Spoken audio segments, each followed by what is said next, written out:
설교 제목은 너 하나님의 사람아, 이런 제목이 너 하나님의 사람아. 사도 바울은 디모데전서를 마무리하면서 다시 사람됨의 문제로 돌아갑니다. 이 디모데전서는 기원 후 약 한 64년경에 기록이 되어집니다. 62년에서 64년 사이. 그리고 한 3년 있다가 디모데후서 마지막에 이제 기록이 되는데, 이때가 바로 기원 후 67년경쯤 됩니다. 기원 후 67년.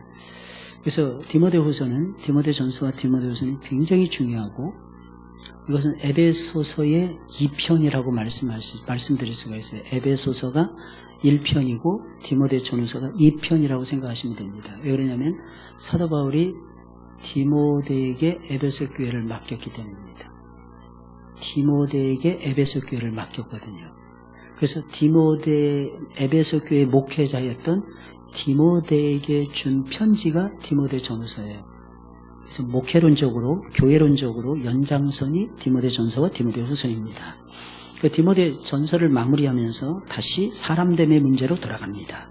결국 성경의 본질, 신앙의 본질은요, 잘 들으셔야 됩니다.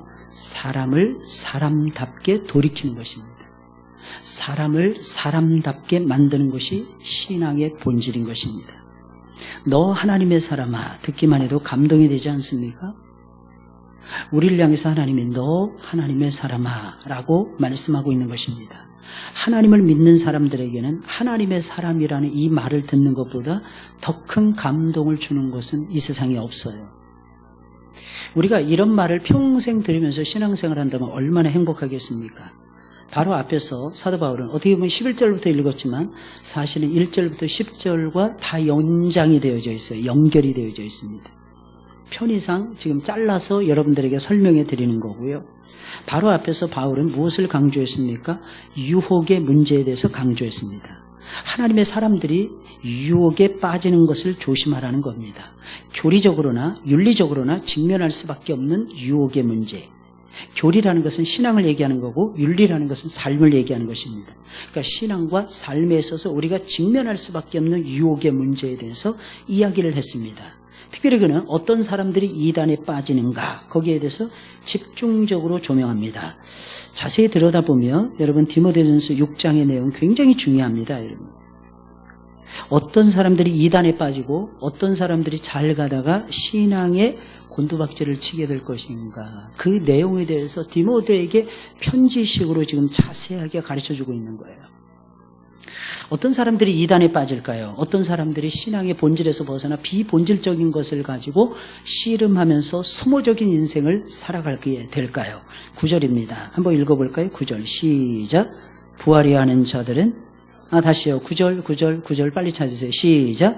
부활이야 하는 자들은 여러 가지 어리석고 해로운 욕심에 떨어지나니 곧 사람으로, 이거 보세요. 어떤 사람들이 부활이야 하는 자들, 여기서 떨어진다, 빠진다, 두 개의 동사가 등장하는데 이것은 어떤 그릇된 대상에게 푹 빠지는 걸 얘기하는 거예요. 당연히 이건 잘못된 대상이겠죠. 그죠? 잘된 대상이 아니라 잘못된 대상. 그렇다면 바울은 돈과 정욕의 유혹에 빠지는 것을 말하고 있는 거예요. 부활이 한다, 이 돈 따라가는 것을 얘기하는 것입니다. 그러면 욕심에 빠진다는, 해로운 욕심에 떨어진다는 것입니다. 그럼 뭐가 온다는 거예요? 파멸과 멸망에 빠지게 된다는 것입니다.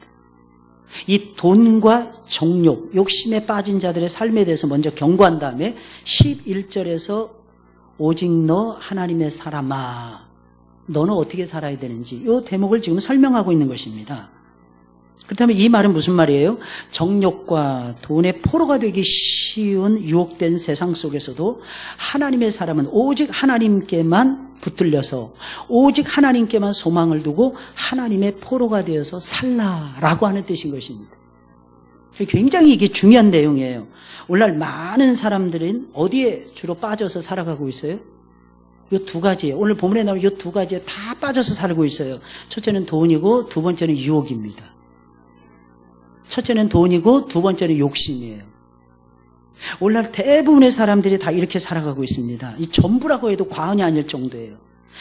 두 가지에 거의 미쳐 있는데 그 두 가지가 뭐냐면 돈과 유혹입니다. 돈과 정욕이에요. 그래서 어떤 사람들은 남자는 여자를 너무 좋아하고 여자는 남자를 지나치게 좋아하고, 더 신기한 건 사람들이 세상의 쾌락을 너무너무 좋아하는 거예요. 세상 즐거움을 너무 좋아하고 놀러 가는 거 너무 좋아하고 노는 거 좋아하고, 이게 전부 다 뭐예요? 욕심이잖아요. 정욕이잖아요. 그러니까 두 가지에 푹 빠져 있는 게 돈과 정욕. 오늘 성도들에게 제일 포기하지 말라고 하면 포기하기 가장 어려운 거 두 가지입니다. 뭘까요? 돈과 욕심이에요. 아이, 목사님 제가 아직은 젊으니까 좀 나중에 제가 헌신하면 안 될까요? 안 됩니다. 젊어서 해야 됩니다. 젊어서 하나님을 선택하셔야 돼요. 하나님은 저와 여러분들에게 그것을 원하고 계십니다. 그런데 이런 모습이 과거에도 똑같이 있었다는 것입니다. 그럼에도 불구하고 하나님은 하나님의 사람인 디모데는요, 놀라운 사실은 돈과 정욕에 포로되지 않았어요. 돈과 욕심에 포로되지 않고 하나님의 포로가 되어서 살았어요. 그래서 바울은 인정할 수밖에 없었던 것입니다. 그래서 디모데를 향해서 말하고 있는, 너 하나님의 사람아. 원래 사도 바울은 가말리엘 문화에서 성장한 사람이었어요. 사내들인 70인의 공의원 속에 들어갔던 사람이에요. 바리새인 중에 바리새인이었고요, 부자 중에 부자였고요, 로마의 시민권을 가지고 있었어요. 모든 배경을 다 가지고 있었어요. 근데 반면에 그의 애제자였고 수제자였던 디모데는 아무것도 가지고 있는 것이 없었어요. 가말리엘 문화에서 배우지도 못했어요. 율법이 뭔지도 몰랐어요. 게다가 이 사람은 반토막이었어요. 반토막이라는 건 무슨 말이냐면 아빠의 이방인의 피와 엄마의 히브리인의 피가 섞인 사람이었어요. 이 디모데였어요. 게다가 사도 바울은 안질 빼놓고는 다 건강했어요. 목베임을 당해서 순교를 당해서 바울이 죽었지 병에 걸려서 바울이 죽지 않았어요. 그런데 디모데는 달랐어요. 디모데는 맨날 배 아파 위장약 줘, 뭐 하는데 약 줘, 이러면서 살아가고 있었어요. 그러니까 어떻게 보면 디모데가 지금 현재 위기를 맞이하고 있는 거예요. 무슨 위기를 맞이하고 있었을까요? 아주 간단해요. 바울이 사라지는 위기를 맞이하고 있었어요. 그동안은 바울이 살아있었어요. 썽썽하게 살아있었어요. 근데 이젠 조금 있으면 바울이 돌아가신다는 거예요. 바울이 자기 곁을 떠나간다는 것입니다. 하나님 품에 가버린다는 뜻이에요. 디모데는 순식간에 두려움과 공포에 사로잡힙니다. 바울이 없는 목회를 어떻게 할 것인가. 그래서 지금 편지 쓰고 있는 거예요. 너는 하나님의 사람이란다. 그럼에도 불구하고 너에게는 아름다운 신앙이 있고 변질되지 않은 양심이 있고, 그래서 너는 하나님의 사람이라고 말하기에 딱 맞다. 바울은 지금 디모데에게 격려의 말씀을 지금 주고 있는 것입니다. 우리도 이렇게 살아야 할 것입니다. 바울은 하나님의 포로가 되는 삶이 얼마나 놀라운 것인가를 강조하기 위해서 그의 마지막 메시지의 중간 부분에서 우리가 바라봐야 되는 하나님이 어떤 분인가를 먼저 소개하고 있습니다. 15절부터 16절 말씀이에요. 하나님이 어떤 분이십니까? 기약이 이르면 하나님이 그의 나타나심을 보이시리니, 첫째, 하나님은 복되시고, 하나님은 복되세요. 할렐루야. 이 복이 있다는 말은 무슨 말이에요? 복을 줄 수 있다는 뜻입니다. 유일하신 주권자이시며 만왕의 왕이시며 만주의 주시요. 세 번 똑같은 말을 반복하고 있는 거예요. 유일한 주권자라는, 절대 주권자라는 뜻인데 왕이요, 황제라는 뜻이에요. 만왕의 왕이라는 건 King of Kings라는 말이에요. 왕들 중에 왕이라는 뜻입니다. 만주의 주라는 것은요, 예수 그리스도께서는 The Lord of Lords라고 하는 말이에요. 이게 무슨 말입니까? 수많은 군주들 가운데 최고의 군주라는 거예요. 16절입니다. 오직 그에게만 죽지 아니함이 있고 가까이 가지 못할 빛에 거하시고 어떤 사람도 보지 못하였고 또 볼 수 없는 이신이 안 보인다, 이런 뜻입니다. 그러면서 하나님은 늘 빛을 뿜어내시는 빛된 존재라는 것입니다. 그래서 그에게 존귀와 영원한 권능을 돌릴지어다. 아멘. 이렇게 소개하고 있습니다. 그럼 이처럼 위대하고 영화로우시고 복되시고요, 모든 것을 다스리시는 왕이신 하나님, 그 하나님의 포로가 된 하나님의 사람은 과연 어떻게 살라는 것입니까? 지금 디모데전서를 마무리하면서 사도 바울은 중대한 5가지를 지금 가르쳐주고 있는 것입니다. 하나님의 사람은 도대체 어떻게 살아야 될까요? 우리는 모두 다 하나님의 사람이 되었잖아요. 하나님의 사람들은 어떻게 살아야 되느냐는 것입니다. 오늘 본문은 5가지를 가르쳐주고 있어요. 첫째, 하나님의 사람은 잘 피해야 합니다. 피하라. 동사가 나옵니다. 피하라. 11절입니다. 오직 너 하나님의 사람아 이것들을 피하라는 것입니다. 명령어입니다. 도대체 하나님의 사람은 무엇을 피해야 될까요? 첫째, 돈에 대한 욕심을 피해야 됩니다. 돈에 대한 유혹을 피하셔야 됩니다. 여기서 말하는 이것들에 해당되는 첫 번째 요소, 앞절인 10절에 나오는 것인데 10절의 첫 번째가 뭡니까? 돈을 사랑하는 것을 얘기하는 것입니다. 돈을 사랑함이 일만하게 뿌리가 되나니 이것을 탐내는 자들은 미혹을 받아 믿음에서 떠나 많은 근심으로써 자기를 찔렀도다. 오늘 성도라는 사람들이 많이 넘어집니다. 오늘 성도들의 거의요, 한 80% 이상의 문제가 다 돈 문제예요.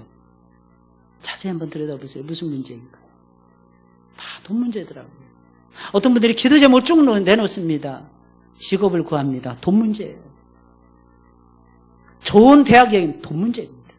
그건 돈 많이 벌겠다는 뜻 아닙니까? 대부분 다 돈의 유혹에 머물러 있더라고요. 얼마짜리 이게 나오더라고요. 그래서 외국에서는요, 대학에 들어가기 전에 고등학생들에게 입시 설명회를 합니다. 선배들이 쫙 나와서 막 설명해요. 제일 많이 밝히는 게 뭔지 아십니까? 내 직업은 무엇입니다. 연봉이 얼마입니다. 그것부터 얘기해요. 어떻게 보면 좀 이상하죠? 우리나라는 그런 얘기 안 해주잖아요. 근데 그게 현실이에요. 내가 얼마짜리 인생이 되겠구나. 아이들이 생각하는 거예요. 고민하는 거예요. 내가 뭘 전공해야 되고 뭘 공부해야 되고 내가 거기를 이겨낼 수 있을까? 아이들이 무조건 고민합니다. 하나님의 포로로 인생을 살기를 원하는 사람마다 경계해야 될 1순위 돈에 대한 유혹입니다. 하나님은 우리의 필요를 알고 계십니다. 그러나 필요 이상으로 돈에 대해서 애착을 가지고 사랑하거나 탐닉한다면 하나님이 하나님의 사람이 되기를 멈출 수밖에 없다는 것입니다. 그래서 돈의 유혹을 피하라. 디모데에게 경고하고 있는 거예요. 두 번째, 필요 없는 변론을 피해야 됩니다. 이 필요 없는 변론은 쓸데없는 말다툼을 얘기하는 것입니다. 20절에 나와 있어요. 우리 다 같이 읽어볼까요? 시작. 디모데야, 망령되고 헛된 말과 거짓된 지식의 반론을 피함으로 내게 부탁한 것을 지키라. 여러분, 거짓 이단의 특성 가운데 하나는 그들이 변론을 위한 변론을 한다는 것입니다. 끊임없이 변론을 해요. 신천지 교리에 대해서 이렇게 쫙 들어보면요, 너무 신기해요. 거짓 영이 들어왔는데 신기한 건요, 거짓의 영을 받아들이더라고. 신천지 교리는 신천지 교리를 무너뜨릴 수 있거든요. 적을 알아야 적을 무너뜨릴 수 있어요. 그리고 신천지 교리의 핵심 뭔지 아십니까? 거짓말하라는 거예요. 근데 신기한 건 거짓의 영에 미혹된 사람들은 막 쫓아갑니다. 왜냐하면 말세에는 기롱하는 자들이 나타나서 사람들을 미혹하는데 거기에 전부 다 넘어가고 있는 거예요. 원래 이만희는 평신도였어요. 어느 날 평신도 아닌 다른 사람을 밀어내고 이만희가 어느 날 갑자기 등극하더니 교주가 돼버립니다. 이만희가 거짓말한 게 한두 가지가 아니에요. 1998년 이전에 14만 4천 명이 채워진다고 거짓말했습니다. 근데 15년, 20년이 지나도록 다 안 채워지다가 최근 들어서 몇 년 전에 채워졌다고 합니다. 어찌됐든 14만 4천 명은 채워지고 20만 명이 육박하고 있어요. 안상홍, 자기가 성령이라고 주장합니다. 이만희도 자기가 성령이라고 주장해요. 거짓입니다. 근데 이상한 건 그들의 거짓 교리에 사람들이 넘어가고 있다는 거예요. 왠지 아세요? 사람들이 참보다는 거짓말을 더 좋아하니까. 사람들이 얘기해. 목사님 그럴 리가요. 우리는 다 참된 거 좋아합니다. 자세히 들여다보세요. 거짓이라도 이익되는 걸 좋아하지? 손해를 보면서 참된 것을 좋아하는가? 자세히 들여다보면 쉽게 판가름 내는 것이 신앙의 세계입니다. 저희 과천에 가면은 그 하나님의 교회인가 성전이 있다면서요. 성지라면서요. 그래서 성지순례를 과천에 한대요. 여러분 과천 성지순례 해본 적 있습니까? 과천에 그런데, 그리고 그 앞에 그 상가들이 전부 다 그 교회 성도들 때문에 먹고 산대요. 이야, 진짜 대단한 것 같아요. 근데 여러분 마지막에 가면 갈수록 돈의 유혹은 뿌리치기 힘들 것입니다. 그래서 돈을 사랑함이 일만하게 뿌리가 된다는 거예요. 그런 변론은 아무런 유익을 주지 못합니다. 변론보다는 말씀 앞에서 나 자신을 볼 줄 알아야 돼요. 말씀 앞에서 내 죄가 보이잖아요. 가슴을 찢어야 됩니다. 비전이 보이잖아요. 결심하고 따라가셔야 돼요. 말씀 앞에서 가슴을 찢는 회개를 해야 내가 바뀌죠. 하나님의 목적은 내가 바뀌는 거잖아요. 하나님 왜 돈을 안 주실까요? 그 돈을 더 사랑할 거 뻔히 보이니까요. 여러분들에게 어떤 큰 문제가 있습니까? 어떤 아픈 문제가 오랫동안 계속됩니까? 그게 축복이에요. 만약 그 문제가 일찍 해결이 되잖아요. 아마도 여러분들은 주님과 금방 빠이빠이 해버릴 것입니다. 하나님 우리의 속성을 너무 잘 아세요. 그래서 하나님이 천천히 응답해 주세요. 목사님 답답해 죽겠어요. 왜 이렇게 하나님이 안 주실까? 문제의 원인을 잘 찾으면 다 나에게 있는 거예요. 내가 하나님 기뻐하시는 모습으로 변화돼야 되고, 하나님이 그것을 해결해 주셨다 할지라도 내가 변함없이 주님만을 최고로 사랑하고 영순위로 주님을 쫓아가기로 내 삶의 모든 것이 정돈이 되잖아요. 하나님 막 주십니다. 그게 안 돼 있는 거예요. 그게 돈이면 해결이 될 것 같아요. 아직 멀은 거예요.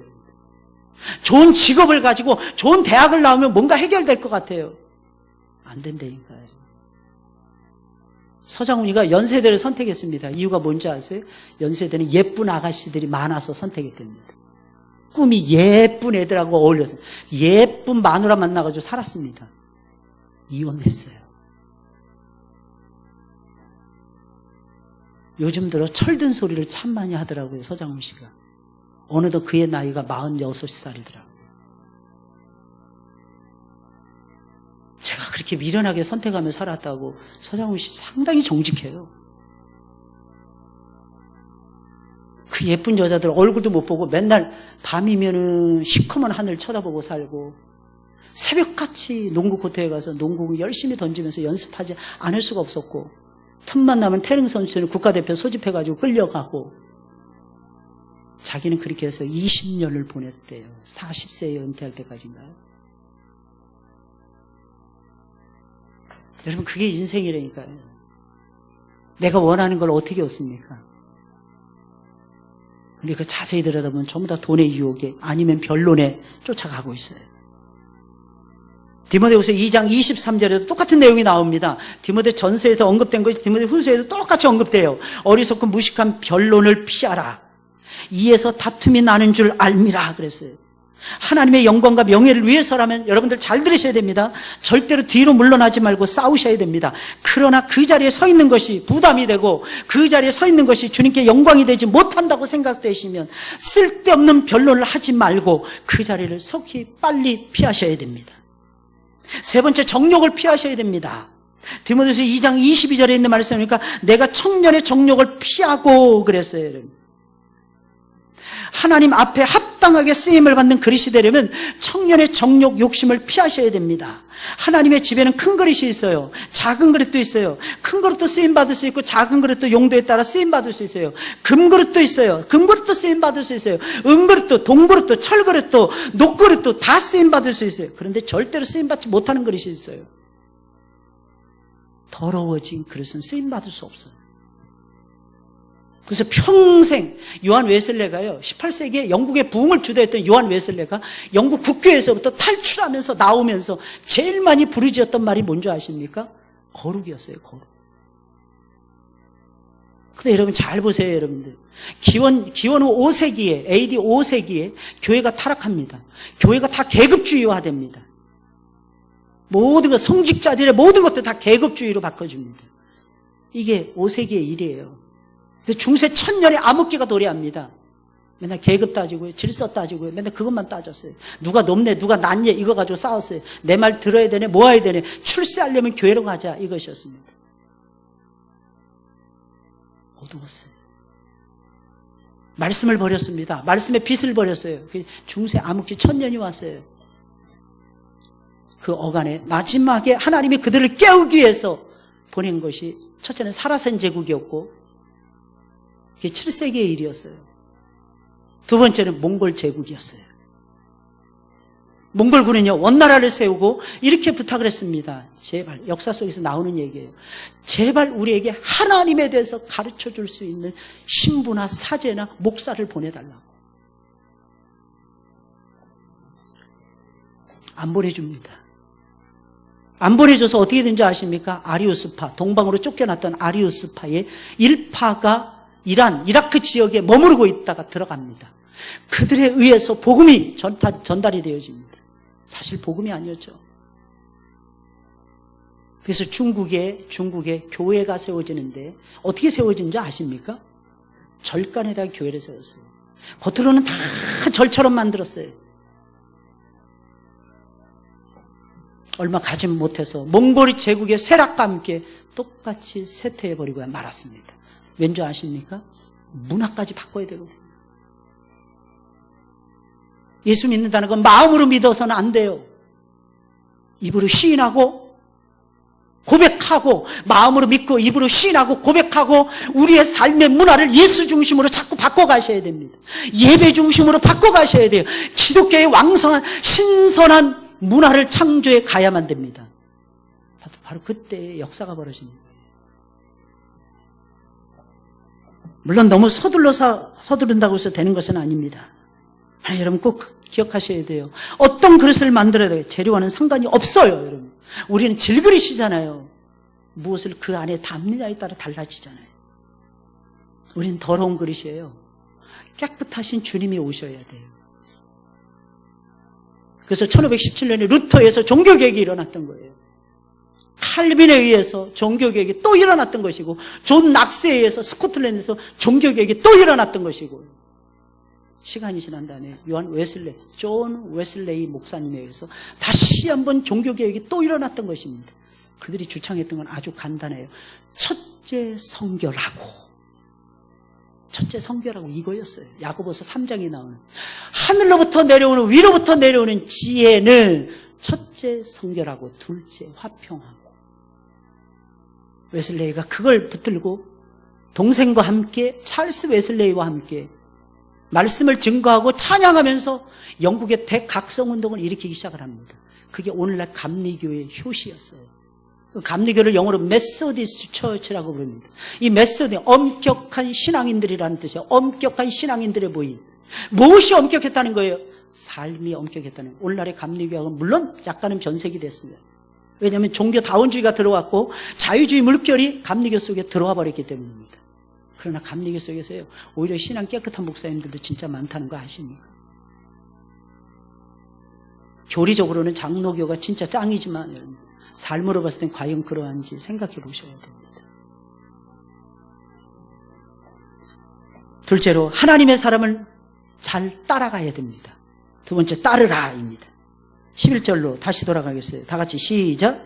오직 너 하나님의 사람아, 이것들을 피하고 의와 경건과 사랑과 인내와 온유를 따르며 따라가는 거예요. 어떤 성경학자는요, 이 6가지 항목, 의와 경건과 믿음과 사랑과 인내와 온유를 둘씩 짝을 이루어서 설명을 합니다. 두 가지가 같이 움직인다는 거예요. 첫째는 의와 경건이에요. 이건 하나님을 향한 덕목이라는 것입니다. 저와 여러분들이 뭘 따라요? 하나님을 향한 덕목을 따라서 살아가셔야 된다는 거예요. 두 번째 뭐예요? 믿음과 사랑이에요. 이것은 사람에 대한 덕목입니다. 우린 믿음 하면은 그냥 하나님만 생각하는데 아니에요. 성경이 말하는 믿음은 두 가지입니다. 첫째, 하나님을 향한 믿음. 두 번째, 사람을 향한 신뢰입니다. 그래서 사랑과 믿음입니다. 세 번째, 인내와 온유입니다. 인내와 온유는 무엇을 해요? 환경적인 거예요. 물질적인 거예요. 물질을 잘 다스리는 인내와 온유가 절대적으로 필요하다는 것입니다. 인내라는 것은 무엇입니까? 나를 둘러싸고 있는 환경에 대해서 오래 참을 줄 아는 것을 얘기하는 것입니다. 인내하시는 여러분들이 되시길 주의 이름으로 축원을 드립니다.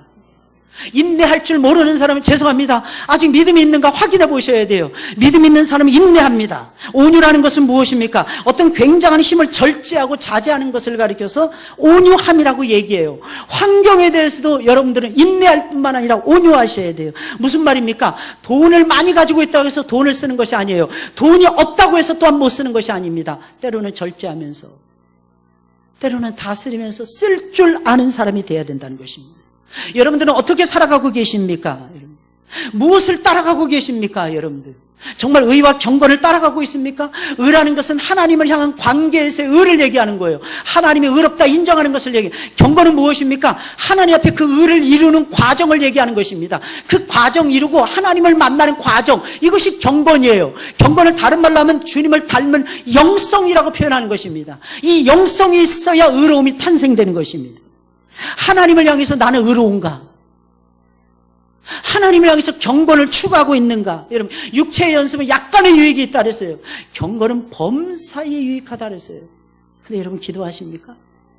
기도하신다면 얼마나 무릎 꿇고 계십니까? 비교해 보세요. 10년 전에 내가 무릎 꿇은가 지금의 무릎 꿇음이 같은가 다른가 고민해 보셔야 됩니다. 만약에 똑같다면 퇴보하고 있는 것입니다. 만약에 뒤로 물러났다 오히려 모자란다면 진짜 퇴보하는 것입니다. 의와 경건 같이 가요. 의와 경건이 있어야 하나님이 마음 주십니다. 그럼 뭐가 생기는지 아십니까? 믿음과 사랑이 생겨요. 신뢰도가 쌓이기 시작해요. 이 신뢰도는요, 의와 경건이 받쳐줘야 신뢰도가 쌓이는 거예요. 그 다음에 사랑하는 마음이 생겨요. 저 사람 내 마음에 안 들어. 짱 미워. 죄송합니다. 성도는요, 사람을 미워할 수 없어요. 왠지 아십니까? 하나님이 싫어한다는 것을 우리는 잘 알고 있기 때문입니다. 요한 1서 1장부터 5장까지 말씀을 읽어보세요. 그 중에서 4장 말씀을 읽어보세요. 형제를 미워한다면 어떤지 잘 보셔야 돼요. 진짜 의로움과 경건에 푹 빠지잖아요. 손영환 목사님처럼 사랑하지 않으면 못 살아요. 그때 다 깨달아요. 사랑은 질지 않는다는 거예요. 사랑은 지지 않는다는 거예요. 사랑이 질까요, 안 질까요? 사랑은 절대 지지 않는다는 거예요. 그게 사랑의 위대한 승리예요. 그럼 환경을 어떻게 바꿀까요? 많은 사람들이 기도 제목의 80~90%가 다 돈 문제입니다. 그건 무슨 말이에요? 돈에 의해서 행복이 왔다 갔다 한다는 뜻이에요. 아니요. 사실은 그런 뜻이 아니라 돈에 의해서 사람들이 행복해지기도 하고 불행해지기도 한다는 것을 의미하는 것입니다. 돈에 의해서, 다시 말씀드립니다. 돈에 의해서 행복이 저울질당하지 않습니다. 행복은요, 주님을, 최고의 하나님 나라의 DNA이신 주님을 만났을 때 행복해져요. 돈하고 상관없어요. 여러분, 초대교회 성도들은요, 아무것도 없었어요. 다 버렸어요. 실제로 싹 버렸어요, 여러분. 근데 그들은 행복했어요. 12세기에 여러분, 유명한 성자였던, 평화의 기도를 썼던 프란체스카. 그는 부잣집 아들이었어요. 귀족 중에 귀족이었어요. 예수를 만납니다. 자기의 전 재산을 다 팔아서 가난한 자들에게 주고 맨 몸뚱아리로 집을 나옵니다. 실제로 맨 몸뚱아리로 살아가요, 프란체스카가. 사람들이 걸쳐주는 옷을 입습니다. 사람들이 떠먹여주는 밥을 먹습니다. 사람들이 주면 먹고 안 주면 안 먹었어요. 나중에 프란체스카 교단을 만들었어요. 거룩한 수도사가 받습니다. 그를 따르는 사람들이 얼마나 많았는지 그는 굶어 죽지 않았어요. 신기하죠? 그는 그가 만난 예수와 함께 행복의 정원을 거닐었던 것입니다. 그는 그가 만난 예수와 함께 천국을 올라갔다 내려왔다 하고 있었던 것입니다. 그게 예수 믿는 맛이라는 거예요. 우리 이렇게 생각할 때 참 많죠. 내가 어떤 상황을 만나느냐 굉장히 중요하게 생각합니다. 중요할 수 있을 것입니다. 근데 사실은요, 성경이 말하는 게 그게 중요하지 않다고 얘기해요. 그 사건 속에서 내 신앙과 인격이 어떻게 반응하며 어떻게 성숙해 가고 있는가, 이게 중요하다는 거예요. 다시 말씀드립니다.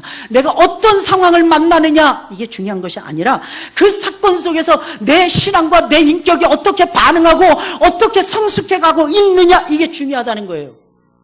특히 억울한 일을 당했을 때는 잘 들으시기 바랍니다. 내가 입은 손해가 얼마나 되는가 이거 따지기보다는 그 상황 속에서 내 인격이 얼마나 성숙해 가고 있는가, 내 인격이 얼마나 예수님을 닮아가고 있는가, 거기에 관심을 가지셔야 됩니다. 거기가 천국이에요. 거기가 기쁨이라니까, 거기가 영생이라니까. 사랑하는 성도 여러분들, 그거 없으면 맨날 지는 거예요, 여러분들. 사랑하는 성도 여러분들, 그래서 성도들이 계속 무너지는 거 아닙니까, 여러분? 왜? 잘못된 믿음. 잘못된 더러운, 죄송합니다, 요한계시록에 나온 더러운 개구리의 영을 받아가지고 큰 음녀가 세상에 한복판에 떡하니 앉아가지고 내가 이것을 너에게 줄 수 있고 이것도 너에게 줄 수 있어. 이 음녀가 나중에 짐승 2마리를 기가 막히게 탑니다. 바다에서 올라온 짐승을 탑니다. 여러분, 땅에서 올라온 2마리의 짐승을 탑니다. 여러분, 무슨 뜻이겠습니까? 바다에서 올라온 짐승 괴물이었어요. 무슨 짐승이었습니까, 여러분들? 세상의 권력을 쥐고 세상을 뒤흔드는 정치 지도자들을 얘기하는 것입니다. 땅에서 올라온 짐승은 땅에서 일어나서 마치 용처럼 말하고 예수님처럼 말하는 놈들인데 종교 지도자들이에요. 전부 다 가짜 이단자들을 얘기하는 것입니다. 이들이 세상 사람들을 전부 다 미혹하는 거예요. 근데 그 한복판에서 그 두 마리의 짐승을 타고 움직이는 놈이 있는데 큰 음녀라는 것입니다. 거기에 사람들이 넘어가고 있는 거예요. 이게 마지막 때의 실상이래요. 전부 다 어두워서 전부 다 해안이 없어서 볼 줄 모르는 거예요. 마치 게하시처럼. 이 눈은 말씀 봐야 떠집니다. 이 눈은 말씀을 한마디라도 하나님이 주시는 음성을 제대로 깨달아야 이 눈이 열리게 됩니다. 이 눈은 잘 들으셔야 돼요. 무릎 꿇고 내 죄를 내려놔야 보입니다. 이 과정이 없이는요, 내가 안 깨지는 상황 속에서는 아무것도 볼 수 없어요. 이런 바리새인들을 보세요. 얼마나 많이 성경을 또 가까이 했습니까? 또 말씀 보고 기도한다고 해서 떠지는 것도 아니에요. 성령께서 내 마음속에 들어오셔서 역사해 주셔야 됩니다. 성령의 임재와 성령의 나타남과 능력이 있어야 됩니다. 사도 바울은 그래서 고린도 교회에 들어가면서 고린도라는 시를 들어가면서 그 전에 아테네를 거쳐서 고린도를 들어갑니다. 아테네는 그때 당시 세계 제1의 도시였어요. 이상하게 거기서 사도 바울의 복음이 안 통하는 곳이었어요. 바울이 충격을 어마어마하게 먹습니다. 그리고 두 번째 간 곳이 상업도시였던 그리스의 최고의 번성하는 도시였던 고린도였어요. 코린트라고 하는 도시였어요. 바울이 들어가면서 고린도전서 2장에 보니까 이렇게 결심합니다. 내가 사람의 말과 지혜를 의지하지 아니하고 오직 성령의 나타남과 능력으로 오직 그리스도의 십자가만을 증거하겠노라 굳게 결심하고, 그래서 고린도가 변화됩니다. 그 더러운 도시가, 가장 더러웠던 도시가 고린도였거든요. 오늘날 때는 마약과 대마초와 매춘과 동성애와 이런 것들이 극단적으로 난무하는 도시 코린트였어요. 거기서 예수 그리스도의 십자가를 딱 붙들고 성령의 나타남과 능력으로 도전합니다. 그러니까 고린도 교회라는 교회가 드디어 세워지는 것입니다. 사랑하는 성도 여러분들, 하나님은 나에게 관심을 가지고 계세요. 하나님은 우리에게 관심을 가지고 계세요.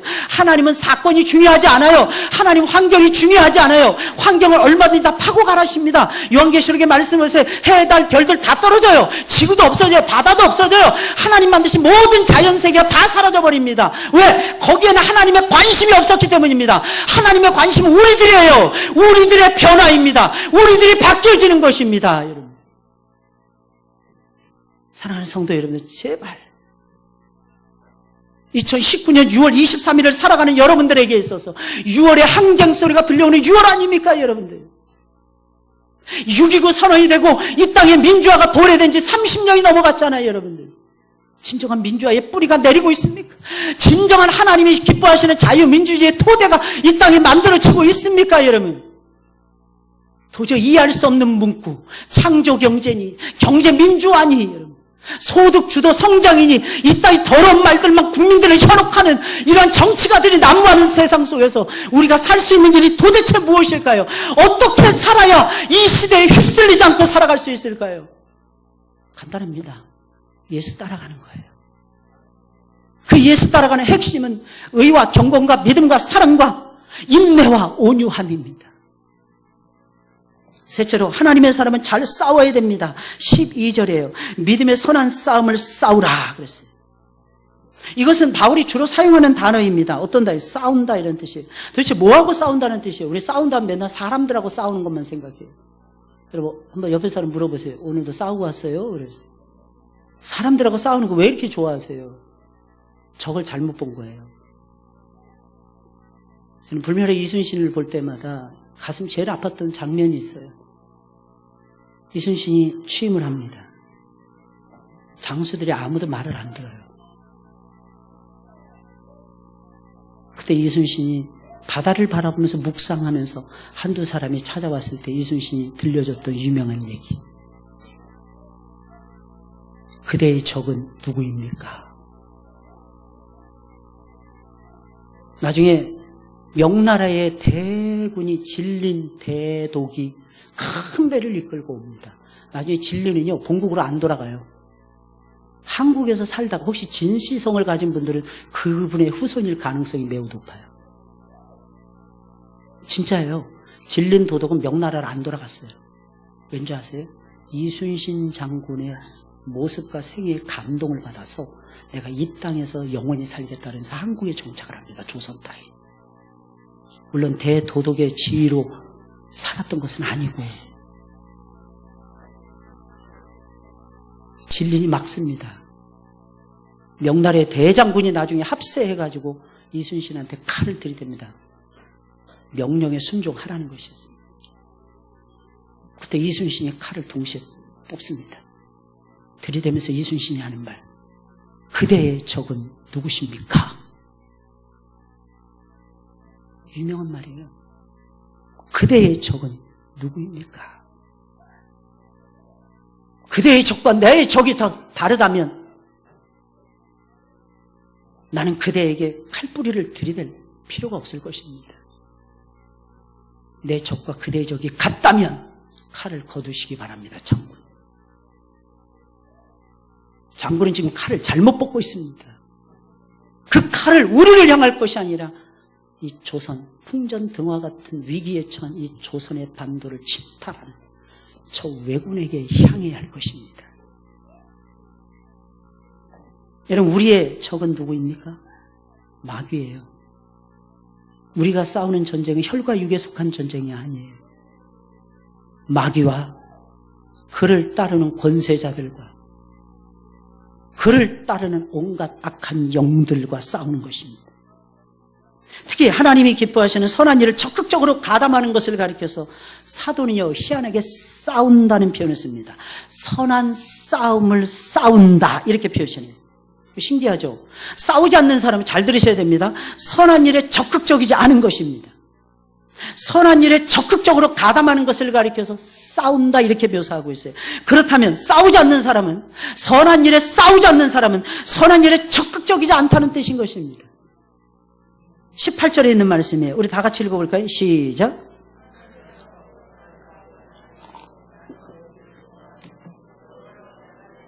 아멘, 아멘. 여러분, 바울은 이렇게 말하고 있는 것입니다. 그저 돈밖에 모르고 잘 들으셔야 됩니다. 돈을 긁어모으기 위해서 피땀을 흘리는 이 세상 속에서 사는 너만큼은 선한 싸움을 싸우라. 선을 행하기를 적극적으로 하고 선한 사업에 적극적으로 나서고 나누어 주기를 좋아하며 너그러운 자가 되거라. 이것이 내가 싸워야 되는 선한 싸움이니라. 지금 가르쳐주고 있는 거예요. 쉽게 말하면 이거예요. 우리 구원받았죠. 할렐루야. 천국 들어가요? 못 들어가요? 못 들어갈 것 같죠? 꼭 이렇게 살다가는 꼭 지옥 갈 것 같죠? 그렇습니까? 성경 그렇게 말하고 있지 않아요. 예수 믿으면 천국 간다고 확언해 주고 있어요. 그럼 어떻게 살아야 될까요? 우리에겐 천국이 진짜 들어갈 수 있는 곳이에요. 천국 백성으로 살아가셔야죠. 천국 백성은 어떤 사람일까요? 땅에 있는 쪼잔한 이익을 따라서 사는 사람들이 아니라 하늘의 이익을 따라서 영혼을 살리고 영혼을 살리는 그 선한 일에 내 모든 것을 집중해 가고 한 사람이라도 살리겠다는 중심을 가지고 뛰어드는, 그게 바로 선한 싸움을 얘기하는 거예요. 그래서 세 번째는 잘 싸워야 된다는 거예요. 네 번째는 뭘까요? 잘 취해야 됩니다. 하나님의 사람은 잘 취하라. 12절의 중간에 보니까 뭐라고 되어 있어요? 영생을 취하라. 이 취하라는 것은 잡으라, 이런 뜻이에요. 무엇을 잡으라는 걸까요? 무엇을 잡으라는 걸까요? 영생을 놓치지 말고 잡으라는 거예요. 그럼 여러분 잘 들으셔야 됩니다. 영생을 잡았는데 뭘 잡습니까? 이건 그런 뜻이 아니에요. 단순히 잡으라 이런 뜻이 아니에요. 취하여 소유로 삼으라는 거예요. 뺏기지 말라는 뜻이에요. 한번 따라서 해보세요. 영생을 뺏기지 말자. 뺏기지 말라는 거예요. 이 영생을 취하라. 다시 말씀드리면 그것을 견고하게 붙잡고 누리는 상태를 얘기하는 거예요. 뺏기지 않고. 단순히 취해서 소유하는 상태가 아니라 누리는 거. 영생을 내가 확 누리는 거예요. 어떤 사람이 영생을 매번 봅니다. 어떤 사람이 영생을 매일 체험합니다. 그 사람은 매일 예수님을 부인하지 않습니다. 근데요, 어제 영생을 체험해보고 오늘 영생을 체험하지 못한 사람은 예수 부인할 가능성이 높아요.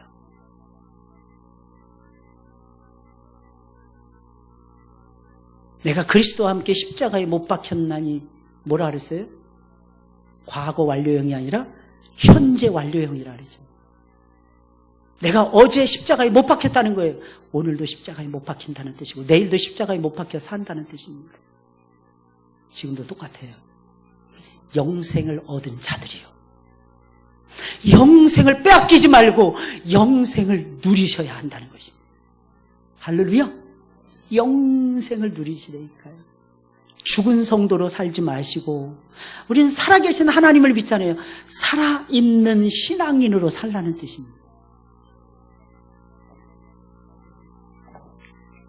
영생을 가지고는 있지만 누리지 못하는 사람들이 의외로 굉장히 많습니다. 왜 그럴까요? 간단해요. 세상적인 것에 관심이 쏠려 있기 때문입니다. 세상적인 것에 관심이 더 많은데 어떻게 영생의 맛을 알고 이 영생을 누린단 말입니까? 영생보다 더 좋아하는 것이 있는데 어떻게 최고의 기쁨인 영생을 누린단 말입니까? 진정 하나님을 기쁘시게 해드리기 위해서는 그분이 주신 모든 것을 그분이 기뻐하시는 사업에 쏟아 부어야 됩니다. 그러면서 내 소망은 여기에 있지 않습니다. 오직 주님의 나라에 있나이다. 이것을 증거하는 삶을 살아야 진정으로 주님 안에서 영생을 누리게 되는 것입니다. 그래서 19절에 이렇게 말하고 있어요. 다 같이 시작. 이것이 장래에 자기를 위하여 참된 생명을 취하는 것이니라. 이건 18절, 17절, 18절, 19절에 이어지는 말씀이에요. 무슨 말이에요? 선을 행하고 선한 사업을 많이 하고 나눠주기를 좋아하고 너그러운 자가 되는 이유가 무엇이냐는 것입니다. 장래의 나를 위해서 좋은 터를 쌓아두고 마침내는 진정한 생명을 얻기 위함이라는 것입니다. 여러분, 예수님 안에 있으면 생명을 얻어요. 할렐루야. 생명을 얻는 데니까. 요즘에 제가 우리 젊은 친구들에게, 주로 젊은 친구들에게 말씀의 문자를 계속 주고 있어요. 우리 젊은 친구들, 어린 생명들에게 제가 줄 수 있는 최고의 선물이기 때문에. 매일 선포하는 새벽 예배의 말씀을 제가 카톡으로 한 8, 90명에게 지금 보내고 있어요. 근데 애들이요, 어떤 애들이 반응이 오더라고요. 목사님 감사해요. 제가 시험 준비 때문에 요즘 너무 힘들었는데 말씀 딱 보는 순간 제가 살아났습니다. 내용은 민수기의 내용이에요. 민수기. 신앙이 실패하는 이스라엘 백성들. 정신이 바짝 들더랍니다. 그래서 아이들이 말씀으로 돌아가고 있어요. 여러분, 사람은요, 사람이 절대로 못 살려요. 사람은 하나님이 살리십니다. 하나님이 살리신답니다. 어떤 분이 저한테 와서 이런 고백하시더라고요. 목사님, 제가 돈 따라갔는데 그래서 제가 이렇게 안 되나 봐요. 그거 내가 몇 년 전에 당신한테 가르쳐 준 건데. 목사님, 진짜 잘못했어요. 죄송합니다. 지금이라도 내려놓으세요. 그대가 믿는 예수는 돈하고 비교할 수 없이 위대하신 군주이십니다. 그 가치와 그 의미와 그 생명력은요, 가히 이 세상의 무엇과도 비교할 수 없습니다. 그 예수를 따라갈 때 여러분들에게 안고 있는 하나님과의 관계에 막혀있는 문제 풀려질 것이고, 사람과의 답답하게 얽혀있는 문제가 반드시 풀어지고 녹아질 것이고, 더 신기한 건 환경과 물질의 그 실타래 같이 얽혀있는, 그물망처럼 얽혀있는 그 문제가 풀려져서 여러분들의 자손 만대까지 잘 되는 엄청난 복락을 누리게 될 것입니다. 그게 영생을 취하는 데서 시작이 된다는 거예요.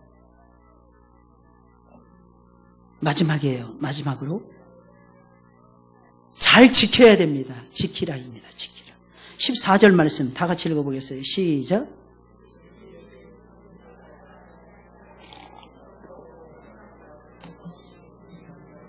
아멘. 핵심이 뭐예요? 핵심이 뭐예요? 핵심이 뭐예요? 뭐요? 뭐예요 도대체? 왜 핵심을 못 찾아요? 핵심이 뭐예요? 핵심이 뭐예요? 잘 들여다보시라니까 핵심이 뭔지. 소경 코끼리 뒷다리 잡고 막 흔들고 그러지 마시고, 더듬지 마시고. 뭐예요? 제가 지금 힌트 드렸잖아요. 뭐예요? 이 명령을 지키라예요. 이 명령. 여러분 느닷없이 왜 이 말을 할까요? 하나님의 명령을 지키는 것은요 대단히 중요합니다. 왠지 아십니까? 하나님 명령을 지킨다는 것은 저를 보세요. 내가 예수를 믿고 예수를 따라가고 내가 예수님에게 순종하기를 원합니다 라고 하는 증표예요. 어떤 사람이 말씀을 사랑하는 사람일까요? 말씀을 지키는 사람이에요. 아니, 말씀을 못 지키더라도 말씀을 지키는 걸 최소한 사랑하는 사람입니다. 말씀을 배우고 말씀을 지키는 걸 사랑해 보세요. 이게 하나님의 사람의 본질입니다. 하나님의 사람은요, 피해야 됩니다. 따라야 됩니다. 거기서 멈추면 안 됩니다. 싸워야 됩니다. 취해야 됩니다. 그리고 마지막으로 하나님의 명령을 지켜야 됩니다. 근데 이건 내 힘으로 안 돼요. 주님이 도와주셔야 됩니다. 사실 나를 구원하시고 나의 소망이 되시는 예수님을 닮아가기를 원한다는 신앙 고백, 이것이 명령을 지키는 것이기 때문입니다. 진정 주님의 인격을 닮아가기를 원하고 이런 귀한 삶을 추구하고 있습니까? 그래서 하나님의 말씀과 명령을 지키고 있는 것입니까? 이 명령을 지키는 동기가 도대체 무엇입니까? 흠없고 책망할 것이 없는 삶입니까? 주님이 인정하고 주님이 기뻐하시는 삶입니까? 주님의 인격을 닮아가는 삶을 살기 위해서 이 명령을 지키고 있는 것입니까? 그렇다면 여러분들은 잘 믿고 있는 것입니다. 그럼 언제까지 우리는 이 명령을 지켜야 될까요? 오늘 본문의 말씀을 보니까 주 예수께서 나타나실 때까지라고 말을 해주고 있어요. 이 나타난다 이 말이 나옵니다. 기약이 되면 하나님이 그의 나타나심을 보이시리니 라고 말씀하고 있어요. 15절의 말씀에도 두 번씩이나 반복되고 있어요. 나타나실 때까지 나타나심을 보이리니. 이 나타난다는 단어가 무엇입니까? 이런 거예요. 새벽의 빛이 환히 밝아오는 모습을 가리키는 거예요. 이게 나타남이에요. 새벽의 빛이 환하게 밝아오는 거. 이거 무슨 뜻이겠습니까? 새벽의 여명이 동터올 때까지 이 말씀 지키라는 뜻이에요. 하나님 나라의 동이 터올 때까지 이 말씀 지키라는 것입니다. 하나님의 영광스러운 그 빛 가운데 들어가는 그 날까지 이 말씀을 지키셔야 된다는 거예요. 왜? 이 말이 곧 영이요 생명이니까. 할렐루야. 여러분 잘 들으셔야 됩니다. 우리는 하나님의 사람들입니다. 나는 하나님의 사람들이라는 거예요. 성경 분명 우리를 향해서 이렇게 말합니다. 너 하나님의 사람아. 디모데에게만 주는 말씀이 아니에요. 한 3년 전이었던 것 같아요. SFC 주제가 선한 싸움을 싸우라는 주제였어요. 그때 제가 표제 설교를 했던 기억이 나는데 이 본문이었어요. 이 본문이었던 걸로 지금도 생생히 기억이 납니다. 지금 이 순간 내가 가장 집요하게 붙들고 추구하는 것이 무엇입니까? 돈이라면 나는 돈의 노예인 것입니다. 그것이 정욕이라면, 욕심이라면 나는 욕심의 포로인 것입니다. 그것이 나의 진짜 서푼어치도 되지 않는 자존심이라면 그 자존심이 나를 포로로 지금 얽매이고 있는 것입니다. 그런데 진정 이 어지러운 세상 속에서 하나님을 알고 싶고 하나님을 진실로 닮아가고 싶다면 나는 그 위대하신 하나님의 포로인 것입니다. 우리는 마지막 시대를 지금 살아가고 있어요. 누구를 따라가야 됩니까? 예수 따라가야 돼요. 예수가 우리의 왕이십니다. 예수가 우리의 주인이 되십니다. 주인을 바꾸시고 그분의 포로로 살아가시기를 주의 이름으로 축원을 드립니다. 이렇게 기도하면 어떨까요? 오 주님, 저는 주님의 포로로 살고 싶습니다. 성령에 사로잡힌 성령의 포로가 되고 싶나이다. 아무리 몸부림을 쳐도 가지고 갈 수 없는 돈과 욕심을 위해서 그것의 노예로 살고 있는 나의 불쌍한 이웃들 앞에서 하나님의 영광과 하나님이 기뻐하시는 선한 사업을 위해서 기꺼이 돈을 사용하며 기꺼이 나의 소중한 재능을 사용하며 시간을 사용하는 이 시대에 깨어있는 하나님의 사람이 되고 싶습니다. 나의 마지막 날에 주님 앞에 섰을 때에 내가 잘했느니라 이 칭찬 한마디를 나는 듣고 싶습니다. 그러면서 나의 생애를 결산하고 아버지의 품에 안기기를 원하나이다. 오 주여, 부족한 나를 하나님의 사람으로 세워주소서. 그렇게 기도한다면 하나님이 얼마나 기뻐하실까요? 이게 우리가 사는 길이에요. 할렐루야. 내가 살고 내 자녀들이 사는 거예요. 결국 믿음입니다.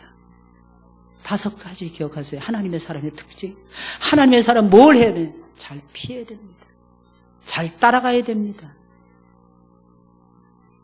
제발 여러분들 잘 피하세요. 피할 게 얼마나 많습니다. 잘 따라가세요, 여러분들. 잘 싸우세요. 선한 일에 적극성을 띠세요. 악은 모양이라도 버리시고 선한 일에 미쳐서 한번 살아보세요. 아이들에게도 그걸 가르쳐 주세요. 얘야, 내가 사는 이유는 선교 때문이란다. 내가 살아가는 이유는 한 영이라도 살리기 위함이란다. 취하는 거예요. 영생을 취하라. 영생을 취하라. 날마다 영생을 맛보며 누리라는 것입니다. 다른 말로 하면 누리라 이런 뜻이에요. 누리라. 지키라. 지키라. 말씀을 지키고 명령을 지키라는 거예요. 이 5가지 권면, 우리는 하나님의 사람인지 우리 자신들을 하나님의 저울에 올려놓아 봐야 됩니다.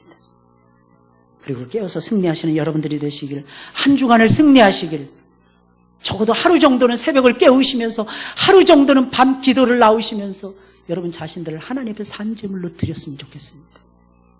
주님은 다 보고 계세요. 이 시간에 우리 다 같이 우리 회개하고 감사하고 결심하는 시간 갖도록 하겠어요. 말씀 기억하면서 오전 설교, 오후 설교 다 말씀 기억하면서 하나님 정말 감사합니다. 우리 주님께서 우리를 사랑하시고 우리와 함께 해주심을 정말 감사합니다. 우리가 하나님 보시기에 아름답지 못하고 하나님, 우리가 하나님 보시기에 억울한 일을 당할 때도 많고 하나님 미련한 선택을 할 때도 정말 많습니다. 하나님 우리를 채찍질해 주셔서 감사합니다. 우리를 끝까지 사랑하시고 우리를 끝까지 붙잡아 주시는 하나님의 사랑과 하나님의 은혜 앞에 감사를 드립니다. 우리 모두가 주님을 만나기를 원하옵니다. 우리 모두가 하나님의 인격을 닮아가기를 원하옵니다. 예수 그리스도의 그 종된 모습을 배워가면서 예수 그리스도의 섬김의 모습을 따라가기를 원하나이다. 주여 우리를 불쌍히 여겨 주시옵소서. 주여 우리가 선한 싸움을 싸우면서 선한 일에 부유해지게 하여 주시고 하나님의 사람으로 이 세상을 힘있게 살아갈 수 있도록 아버지 역사해 주시옵소서. 잘 피해가게 하여 주시옵소서. 잘 따라가게 해 주시옵소서. 잘 싸우게 하여 주시옵소서. 영생을 누리게 하여 주시옵소서. 말씀을 굳게 지켜나가는 선한 백성들이 되게 하여 주시옵소서. 하나님 저희들이 항상 말씀 앞에서 서 있게 하여 주시고 예수 그리스도를 만나는 놀라운 삶을 힘있게 살아갈 수 있도록 자녀들에게 살아있는 신앙인의 모습을 보여줄 수 있도록 아버지께서 인도하여 주시옵소서. 아버지께서 역사해 주시옵소서. 하나님 정말 감사합니다. 우리의 사는 날을 따라서 능력 있게 하시고 복의 복을 더하여 주시옵소서. 주의 손으로 우리를 도와주시옵소서. 환난을 벗어나 근심이 없게 하여 주시고 모든 어려움들을 예수님의 선하신 이름으로 감당할 수 있도록 아버지께서 도와주시옵소서. 오 주님 감사합니다. 영광을 오직 살아계신 하나님께 돌립니다. 사랑하는 성도들의 한 주간의 삶을 책임져 주시고 예수 안에서 보내게 하옵소서. 십자가를 지게 하옵소서. 말씀을 짊어지고 가는 생명의 걸음을 옮기게 하옵소서. 예수님의 이름으로 축복하며 기도드리옵나이다. 아멘. 341장이에요. 십자가를 내가지고